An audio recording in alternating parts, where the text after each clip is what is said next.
From Software's Dark Souls must be one of the most brilliant and unique games I have ever played, and to no one's surprise, one of its main driving forces is the lore. And as someone who opts to kill the NPCs instead of reading the dialogue, I had a pretty interesting time diving into this. But after way too many Reddit threads and a lot of Wikipedia pages, I have crafted the Dark Souls 3 Iceberg.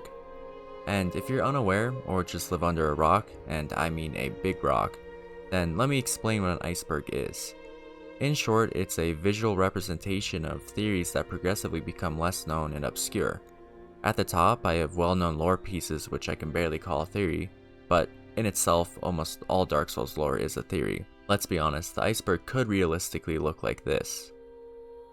And at the bottom, we have some of the community's most odd and game-changing ideas.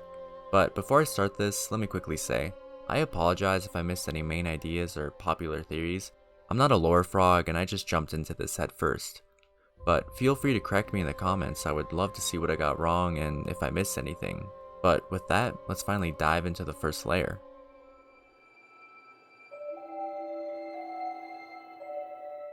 Vort was once an Outrider Knight, and under Sullivan's rule was given a ring. This ring, without the user's knowledge, would drive them mad and eventually turn them into the frenzied beasts we see today. In the item description for this ring, it states that Sullivan would only supply them to his knights that ventured off to foreign lands. This is why we find Vort so far away from Ithral, and with this information, it's safe to say that Sullivan deceived his knights. But in fear of their transformations, he would only supply it to the ones he would never have to see again.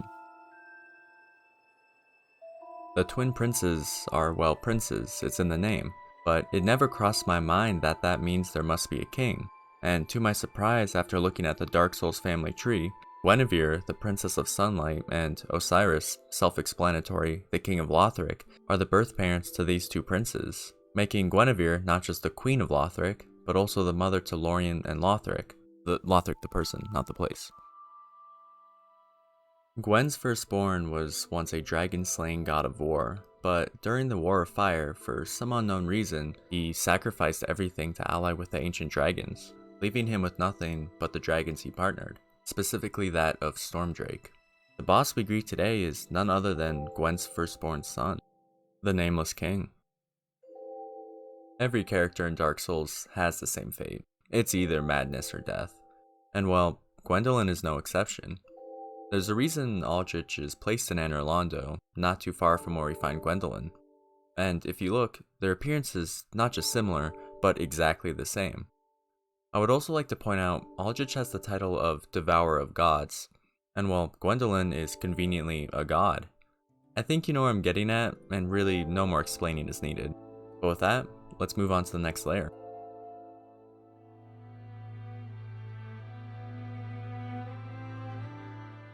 Yoel, the lovable little pilgrim snail thing, is found at the edge of a crumbled bridge, and after talking to him, he is enlightened by your words and eventually moves into Firelink Shrine. Yoel offers his service to draw out your true strength, and after repeating this 5 times, he will die. This leads you to think that you were the cause for his death, although conveniently enough, Yuria shows up in his steed and thanks you for giving her dear friend a purpose. These two characters being companions feels highly unlikely, especially with their contrasting personalities. I just don't see it. And if you look into Yuria's history, her weapon's item description paints a different picture. It tells of a time where she claimed hundreds of lives, making it feel all the more likely that she could have killed Yoel, either out of pure wrath or for some unknown reason. This now makes her dialogue of being a close friend of his feel quite off. Aldrich, the Devourer of Gods, with the help of Sullivan, successfully captured Gwendolyn, and the fight we engage in, you see the state that their prisoner is in. Gwendolyn is in the process of being devoured, and it's said that Aldrich is using his lifeless corpse. But it's also been theorized that Gwendolyn is still alive, and is being consumed against his will. This would leave him with even more of a tragic fate than that of which we previously thought. Not many people know about Gertrude, and I certainly did not when going into this, but according to Miracle's item description, it states that she is the heavenly daughter to the queen.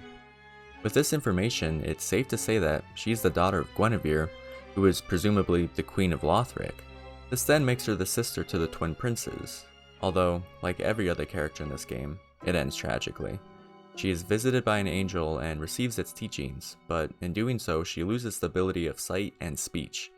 Fortunately enough, she was able to use her encounter and create an angelic faith, but it wasn't accepted. This resulted in her being captured and experimented on, leaving a dried up corpse surrounded by feathers. Belka is a mysterious character whose true appearance is never revealed. She is mentioned multiple times throughout Dark Souls 1 and appears as a statue in Dark Souls 3, but we know little about her besides that she is feared by many and that even gods were not exempt from her justice.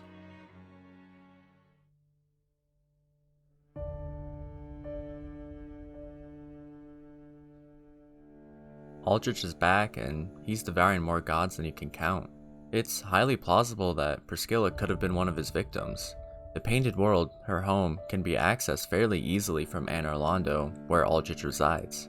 The painting and entrance to Ithral both use very similar magic, with needing a small doll to enter. Aldrich was also well aware of Priscilla, and with the lack of her in the third game, it's highly probable that she became one of his next meals.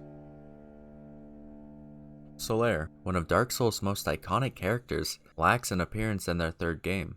Oddly enough, he's been here the entire time. The giant worm that appears in front of you is none other than Solaire. In Dark Souls 1, we find him wearing a sunlight maggot, which is a parasite that when worn, emits a bright light. This parasite causes him to go insane and he'll eventually make his way to Smoldering Lake. But due to the sunlight maggot, he transforms and turns into the Karthus sandworm. It's possible that the sunlight maggot and Pontiff's left eye share similar properties, both driving the user mad and eventually turning them into a distorted beast. There also might be an unknown link between these two items. Possibly the ring that transformed Vord was created using these sunlight maggots. Many item descriptions hint towards ideas that are by far way too similar to Bloodborne.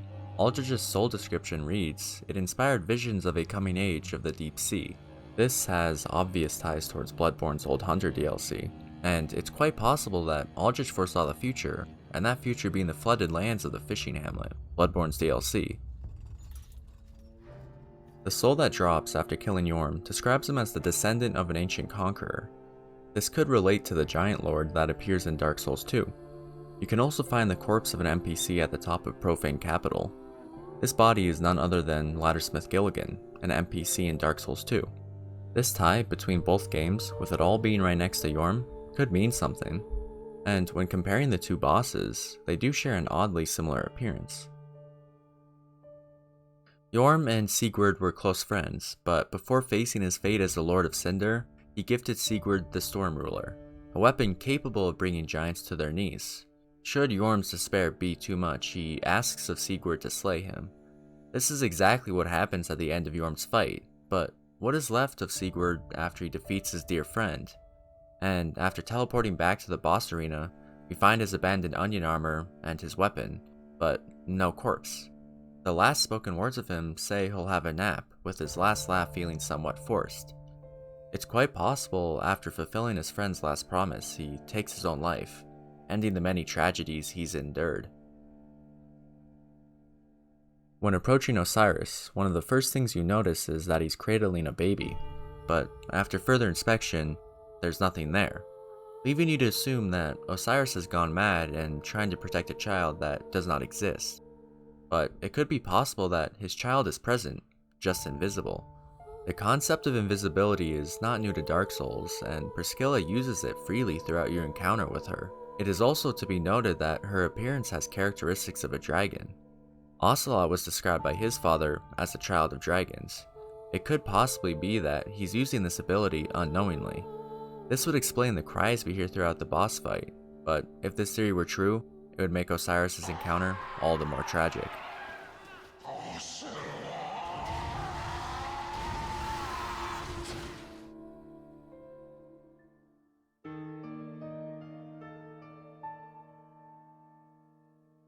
According to multiple item descriptions, Ornstein left Anor Londo in search for the Nameless King. This journey would eventually be successful, judging by the set of armor we find atop Archdragon Peak.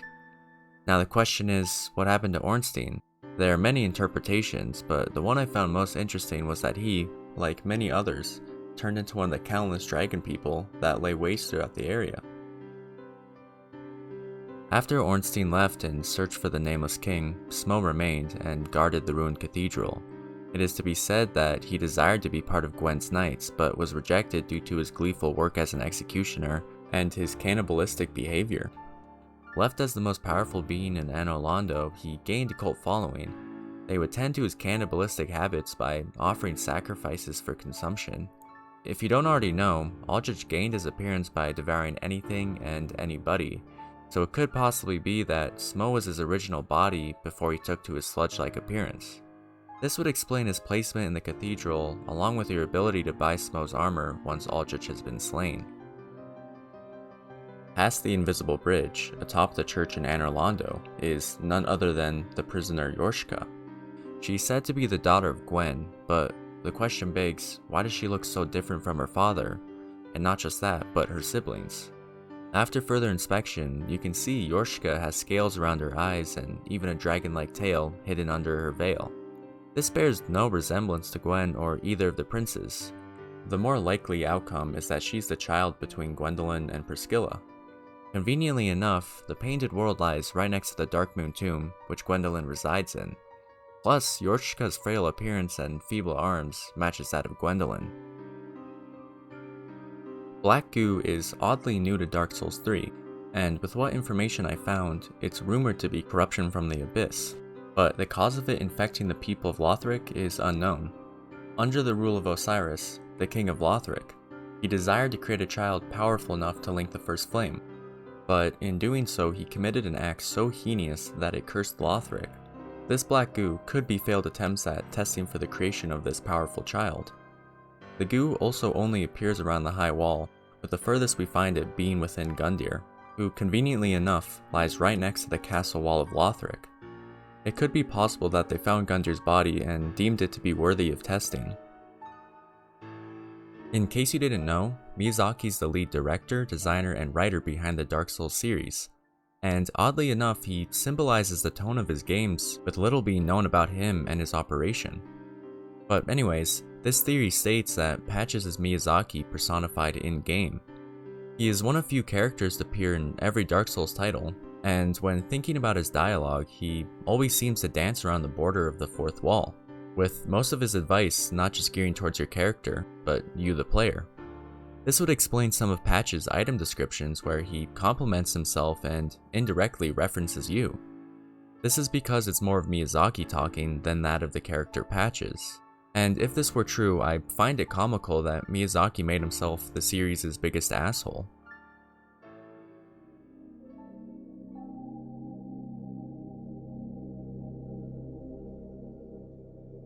The two endings that appear in Dark Souls 2 have you either sit on a throne and kindle the first flame, or have you walk away.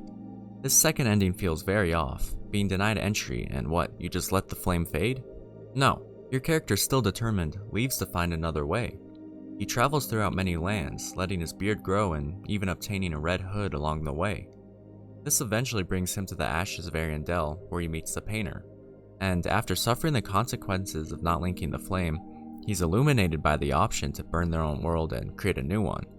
This will eventually bring him to the Ring City, where he's successful in obtaining the Dark Soul, but unfortunately, this corrupts him, which drives him mad and warps his body, leaving us to kill him and finish the job that he started. Although it ended tragically, he's finally found that third ending, which he desired this entire time.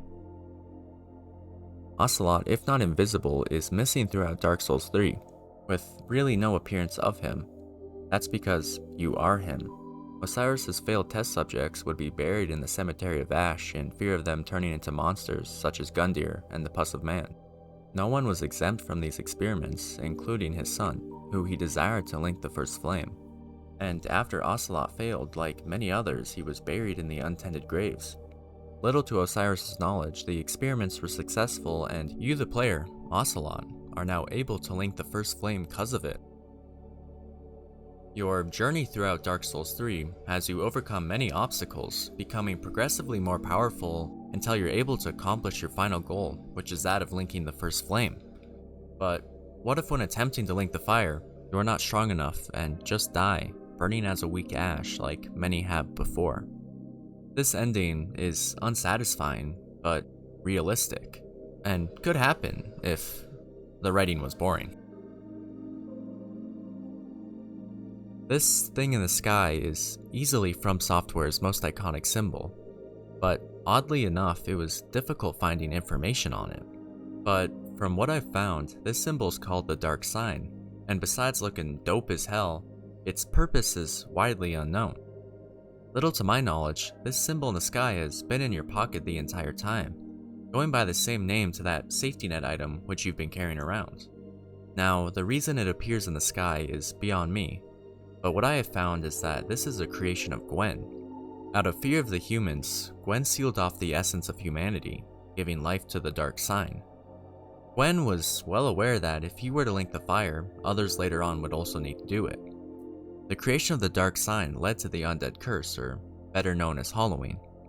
This is why it appears on your body when you arise from the dead, and in creating this sign, he would trick humans to believe that rekindling the flame would undo this curse, essentially ensuring him a supply of driven undead that would attempt to link the first flame for as long as the curse remained.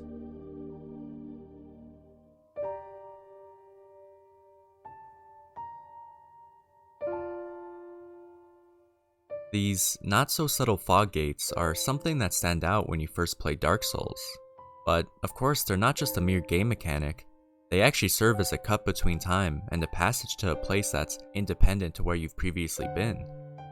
The areas that are beyond the fog gates are linked only to you and reset if you were to die, explaining why every time you encounter a being beyond this fog wall, they act as if it's the first time they've met you. Another dogged contender. After completion of what's beyond this wall, time will link to that of your surroundings and where you've previously been, further continuing your timeline and the world that you progress through. The current Dark Souls 3 world we traverse in is actually in the past and therefore already happened, with the only area in the game that is truly present being the untended graves. This area is what is left of Firelink Shrine after the fire faded and the Age of Dark took place. The reason we're able to access this location is because we acquired the Dragon Head Stone, which is said to be imbued with power. This enables us to traverse into the future, but only after defeating the Consumed King. It's said that he sought great power and possibly immortality. This led to him following the path of the dragon, which turned him mad and created his wretched appearance. Although this transformation allowed him to become immortal, it defied time itself, trapping him between the past and the present, effectively making him a guard to your character's future, or the untended graves. After killing him, this allows you to make your way to the future, although there isn't much left after the fire faded. There is a cycle that Dark Souls progresses through. This is a cycle of fire and rekindling. When the flame first appeared, it ushered in the Age of Fire. That quickly came to a halt when the flame started to fade, resulting in a need for the fire to be rekindled. This was all in order to prevent the dark, and only until the fire is rekindled, the dark will go away. Gwen took this upon himself and sacrificed his body to the flame, but inevitably the fire will fade again and require another sacrifice. This cycle has been repeated throughout time, but what if this is just another part to a larger cycle? There comes a point where the fire runs its course and eventually the dark will win, resulting in the Age of Ancients. This is the start to another cycle, and that cycle will have a new fire, resulting in the same series of fire and rekindling. This creates a cycle of cycles, and judging by the Age of Dark ending, the world that we play through is nearing its conclusion of fire and rekindling, with the world we know of nearing the Age of Ancients.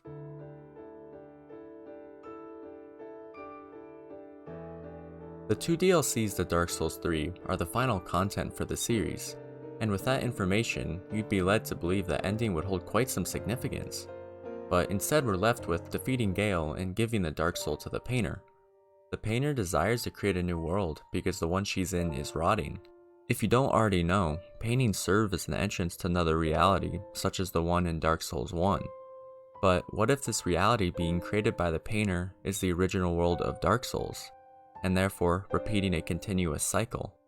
The Dark Souls world will progress to a point where this same painting will be created again, and will eventually rot like the one we see right now. warranting the need for another world to be created, which then would be Dark Souls 1, meaning that the cycle would continue again. To create this painting, the painter states that she must see flame and needs the dark soul of man. These two ideas share a resemblance to the first flame and the abyss, which both hold significant themes within Dark Souls 1. The world that the painter lives in is dying, and with every rekindle of the flame, it grows dimmer, warranting the creation of something new. I will also say, the characters within the DLC share a resemblance to many of the characters in Dark Souls 1, possibly serving as inspiration for the painter when she creates this new but similar world of Dark Souls. The End of Fire ending might not just serve as a conclusion to the game, but as meta commentary by From Software, the creator of Dark Souls. In the ending we see, which many believe is canon, the flame finally goes out, illustrating the Age of Dark, but also the permanent end to the Dark Souls series.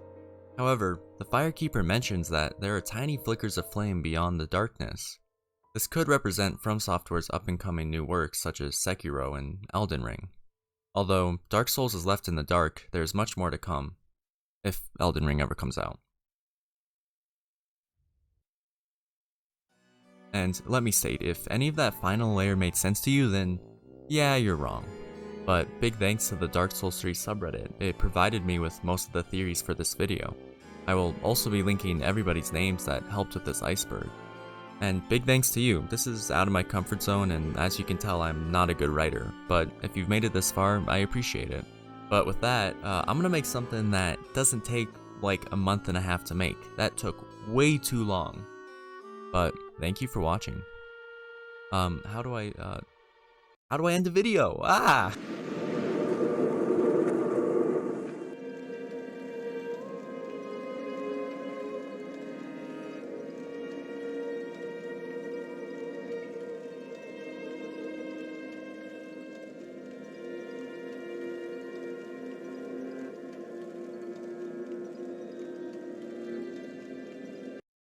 Okay, by the way, you can probably tell, but I didn't first try, or even just like one take an entire section of this. I couldn't go 3 seconds without, correctly reading a paragraph. Oh my god.